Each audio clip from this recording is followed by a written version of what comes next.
Friends, welcome to legal literacy YouTube channel. Legal literacy YouTube channel में आपका स्वागत है।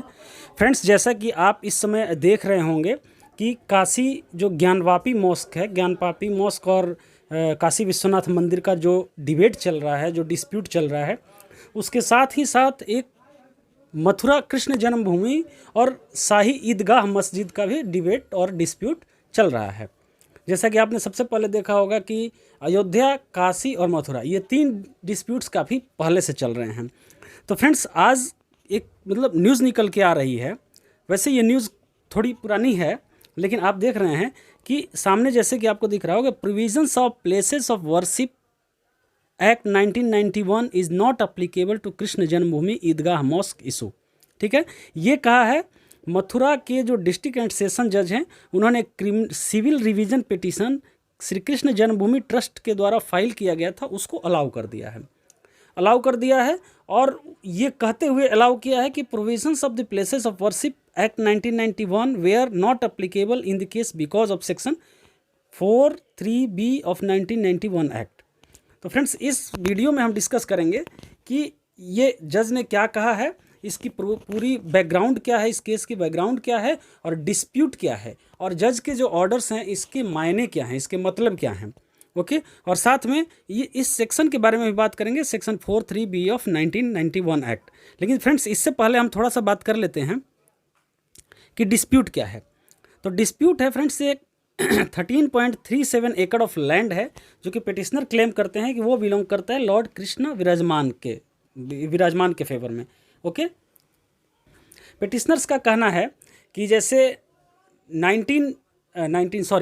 मिडेवल पीरियड में औरंगजेब के टाइम में मंदिर का जो असली गर्भगृह था उसको डिस्ट्रॉय करके, उसको तोड़ के उसके ऊपर मस्जिद बना दी गई है। आप ये फ़ोटो देख सकते हैं। ये पिटिशनर्स का कहना है कि ये मंदिर है और इस मंदिर का गर्भगृह यहाँ पे था और इसको डिस्ट्रॉय करके औरंगजेब ने ये मॉस्क बिल्ट किया है। ठीक है, ऐसा बहुत सारे केसेस में हुआ है। इंडिया में thousands of temples have been destroyed and mosques were built over that. Okay, ये क्लेम है पिटिशनर्स का। आगे आते हैं, ये डिस्प्यूट हो गया, और डिस्प्यूट होने के बाद फ्रेंड क्या होता है कि केस का बैकग्राउंड अब देख लेते हैं। केस का बैकग्राउंड क्या है कि केस का बैकग्राउंड ये है कि 1968 में एक एग्रीमेंट होता है श्री कृष्ण जन्म स्थान सेवा संस्थान और शाही ईदगाह ट्रस्ट के बीच में, जो कि 1974 में एक कंप्रोमाइज डिक्री के रूप में रिजल्टेड होता है, मतलब कंप्रोमाइज डिक्री हो जाता है। अब पिटिशनर का क्या कहना है, पिटिशनर जो थे भगवान श्री कृष्ण विराजमान स्थान श्री कृष्ण जन्मभूमि, ये नेक्स्ट फ्रेंड ऑफ डाइटी के रूप में ये चले गए कोर्ट। तो लोअर कोर्ट ने क्या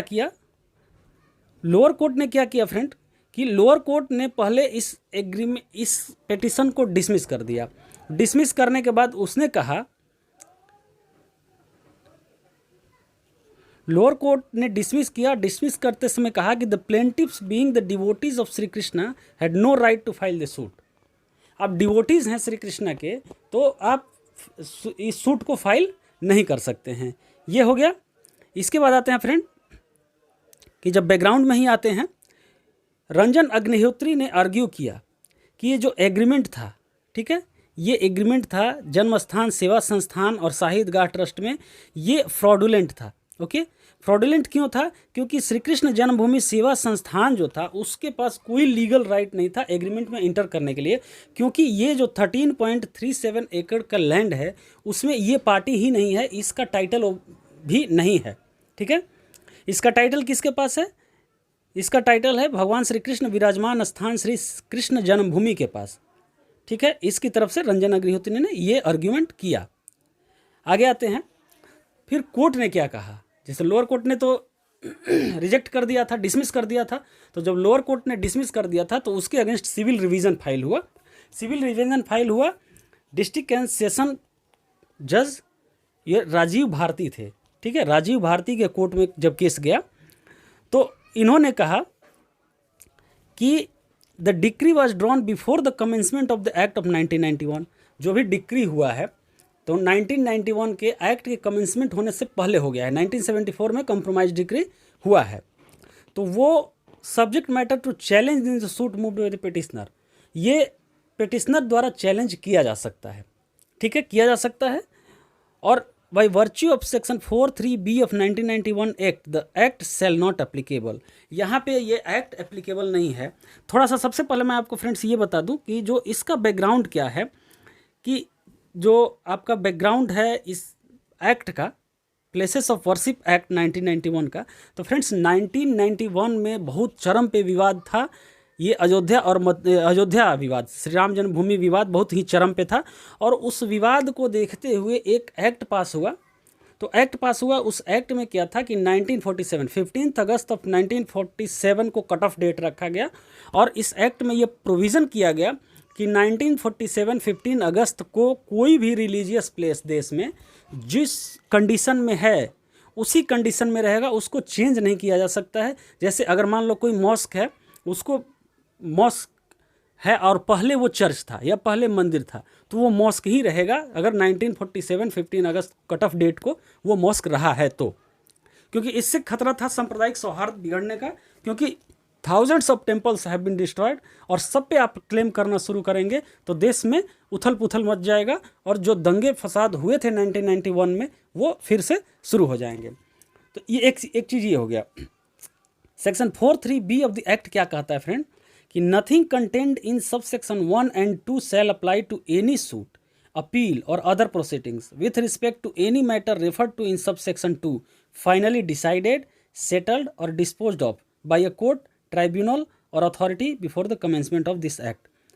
अब ये क्या कहता है कि कोई भी प्रोविज़न जो सब सेक्शन 1 and 2 का है, सेक्शन 4 का, वो अप्लाई नहीं होगा सब सेक्शन 2 में जो मैटर्स है जो कि डिसाइड हो चुका है, सेटल्ड हो चुका है या डिस्पोज्ड हो चुका है किसी कोर्ट, ट्रिब्यूनल, अथॉरिटी के द्वारा कमेंसमेंट ऑफ दिस एक्ट से पहले।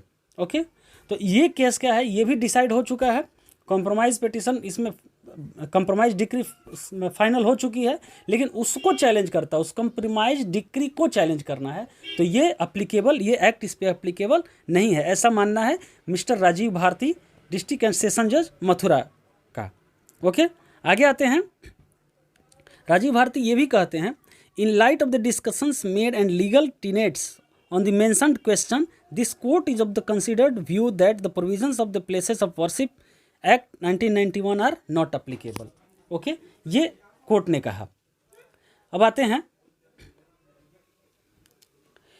थोड़ा सा इसको देखते हैं कि सितंबर 2020 में ये जो रिजेक्ट कर दिया गया था लोअर कोर्ट के द्वारा, उसके बाद क्या हुआ कि जब ये रिवीजन फाइल हुआ, तो रिवीजन फाइल होने के बाद क्या हुआ कि जो डिस्ट्रिक्ट एंड सेशन कोर्ट ने कहा, a worshipper as a next friend of the deity can file a suit for restoration of the religious rights of the deity.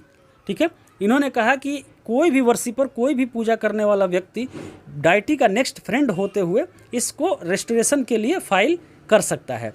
आगे आते हैं, एडवोकेट हैं जो दोनों तरफ के जो एडवोकेट्स हैं, ये पेटिशनर के एडवोकेट जो कि मथुरा और काशी दोनों ही केसेस में हैं, हरिशंकर जैन, इस डिसीजन को वेलकम करते हैं। और इसको वेलकम करने के बाद जो ईदगाह मस्जिद के ट्रस्ट के एडवोकेट हैं, एडवोकेट तनवीर अहमद, इन्होंने सुप्रीम कोर्ट से गुहार किया कि supreme court should make its stand clear on the places of worship act 1991 और else the lower courts would continue to interpret it arbitrarily. इनका कहना है कि अल्टीमेट डिसीजन तो सुप्रीम कोर्ट का ही होगा, तो लोअर कोर्ट्स जो है अपनी मर्जी से जो इंटरप्रेट कर रही हैं वो इंटरप्रिटेशन बंद हो जाएगा अगर सुप्रीम कोर्ट एक स्टैंड क्लियर कर लेता है कि ऐसे मुद्दों पर places of worship act 1991 applicable होगा या नहीं होगा। एक बार अगर सुप्रीम कोर्ट बोल देता है कि नहीं होगा, इसका मतलब कोई भी कोर्ट का डिसीजन यही आएगा कि नहीं होगा। अगर सुप्रीम कोर्ट बोल देता है कि होगा, तो किसी भी कोर्ट का डिसीजन यही आएगा कि होगा। तो तनवीर अहमद का कहना है कि सुप्रीम कोर्ट को इस पर अपना स्टैंड एक क्लियर करना चाहिए।